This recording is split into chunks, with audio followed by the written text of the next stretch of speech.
अगर आप भी अगर मधुमक्खियों को अगर हल्के में लेते तो आज से आप भी सावधान हो जाइए। मधुमक्खियों के झुंड ने जब हमला किया तो उससे 2 लोगों की मौत भी हो गई है और जो 2 लोगों की मौत हुई है उस घटना से पूरे जो इलाके में है एक दहशत सा माहौल बन गया है। और वो डिपेंड करता है कितने ज़्यादा डंक उसको लगे हुए हैं। जितने ज़्यादा डंक से मधुमक्खी ने काटा होगा उतने ज़्यादा जहरीला जहर होता है और उसका असर जो होता है उससे श्वास नली में चोकिंग होती है और उसके बाद धीरे से हार्ट फेल होना चालू होता है। यही निवेदन है कि जल्द से जल्द इनका मुआवजा जो है अविलंब दिया जाए। जो 4 लाख मिल रहा था अभी तक, इसके पहले भी हमारे वार्ड में सर्वदंश हुआ है जिसमें 4 लाख का ही मुआवजा मिला है। तो मैं चाहूंगा कि कम से कम 10 लाख तो पीड़ित परिवार को मिलना चाहिए।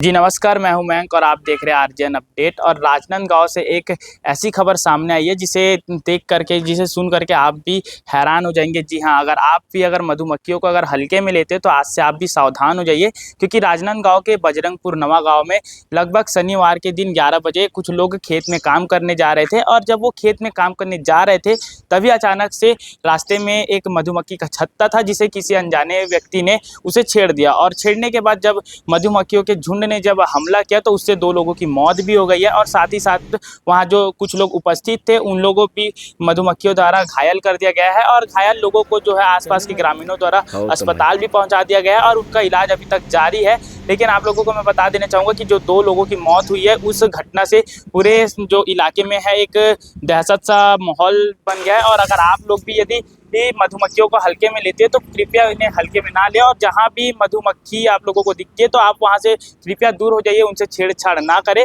और लोगों की मांग भी है कि आसपास के जितने भी इलाके हैं जहां लोग रहते हैं वहां जितने भी मधुमक्खी के छत्ते हैं, शासन द्वारा लोगों के मांग की गई है कि उन मधुमक्खी के छत्तियों को हटा दिया जाए। साथ ही साथ वहाँ उपस्थित लोगों का क्या कुछ कहना है, वार्ड के पार्षद का क्या कुछ कहना है, इससे संबंधित सभी की राय जानने की कोशिश करेंगे। नवा गांव में मधुमक्खियों के डंक से 4 लोगों को घायल हुए थे। उन लोग को 4 तारीख को अस्पताल में भर्ती करने के लिए लाया गया था। 4 में से 2 लोगों की शिव कुमार और सुशीला की डेथ हुई है। शिव कुमार की डेथ 4 तारीख की रात को और सुशीला की डेथ 5 की सुबह हुई है। और बाकी 2 लोग जो हैं हर्ष और पार्वती, उनका उपचार अस्पताल में जारी है। इस तरह का इनका जो पॉइजन होता है डंक से जो बेसिकली एनाफाइलेक्सिस रिएक्शन होता है, जिसको अगर साधारण भाषा में बोले तो एलर्जिक रिएक्शन होता है और वो डिपेंड करता है कितने ज़्यादा डंक उसको लगे हुए हैं। जितने ज़्यादा डंक से मधुमक्खी ने काटा होगा उतने ज़्यादा जहरीला जहर होता है और उसका असर जो होता है उससे श्वास नली में चोकिंग होती है और उसके बाद धीरे से हार्ट फेल होना चालू होता है। तो इसलिए हो सकता है कि जो 2 जिनकी डेथ हुई है उनको ज़्यादा डंक लगे होंगे और उनका रिएक्शन ज़्यादा तगड़ा रहा होगा। इसलिए इनके बचाव में यही है कि जितना जल्दी हो सके डंक लगने के बाद अपन तो तत्काल अस्पताल पहुंचे और उनके डंकों की जो है उनको निकाल दिया जाए, वो ज़्यादा बेहतर रहता है। और कोई भी समस्या अगर उससे आती तो तत्काल मतलब उसको नेग्लेक्ट नहीं करके तत्काल चिकित्सक को बताना चाहिए। अभी वर्तमान में 2 लोग हैं, उनका उपचार जारी है। वर्तमान में तो वो ठीक लग रहे हैं। 4 अक्टूबर को बजरंगपुर वार्ड क्रमांक 1 में छोटे पुलिया के समीप में मधुमक्खी ने हमला कर दिया, ऐसी जानकारी प्राप्त हुई। इसके बाद उपचार के लिए 4 को मेडिकल कॉलेज और 1 को बसंतपुर अस्पताल में भर्ती कराया गया, जहां पर सुबह लगभग 5 बजे के आसपास महिला की मृत्यु हो गई, सुशीला देवांगन, और रात्रि लगभग 12 बजे के आसपास शिव यदू की मृत्यु हो गई।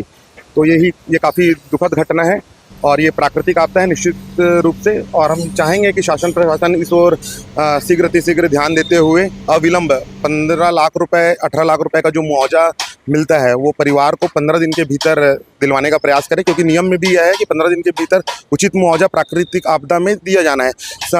संशोधित आदेश जो 2013 का प्राकृतिक आपदा अधिनियम का है, उसमें वृत्ति पावर जो दिया गया है संभागीय आयुक्त को 7.5 लाख, कलेक्टर 7.5 लाख, अनुविभागीय अधिकारी 2 लाख और 1 लाख रुपए तहसीलदार, तो कुल मिला के 18 लाख की राशि होती है। तो लगभग 10 लाख की राशि तो जरूर इनको मिलना चाहिए। साथ ही साथ यहाँ के विधायक और सांसद जी, इनसे भी निवेदन है कि वो भी जो भी सहायता राशि हो, जो अपना अनुदान जो इन्हें दे पाए पीड़ित परिवार को, तो ये बहुत सही कदम होगा और परिवार को हम इसमें मजबूती प्रदान कर पाएंगे। तो यही निवेदन है कि जल्द से जल्द इनका मुआवजा जो है अविलंब दिया जाए। जो 4 लाख मिल रहा था अभी तक, इसके पहले भी हमारे वार्ड में सर्वदंश हुआ है जिसमें 4 लाख का ही मुआवजा मिला है। तो मैं चाहूँगा कि कम से कम 10 लाख तो पीड़ित परिवार को मिलना चाहिए। और महापौर जी से भी निवेदन है कि पीड़ित परिवार से जाके मिले, अपनी भावनाएं व्यक्त करें, ताकि परिवारजनों का मनोबल बढ़े और इस विपरीत स्थिति में हम सभी उनके साथ हैं। राजा तिवारी, पार्षद, पूर्व चेयरमैन, नगर निगम राजनांदगांव।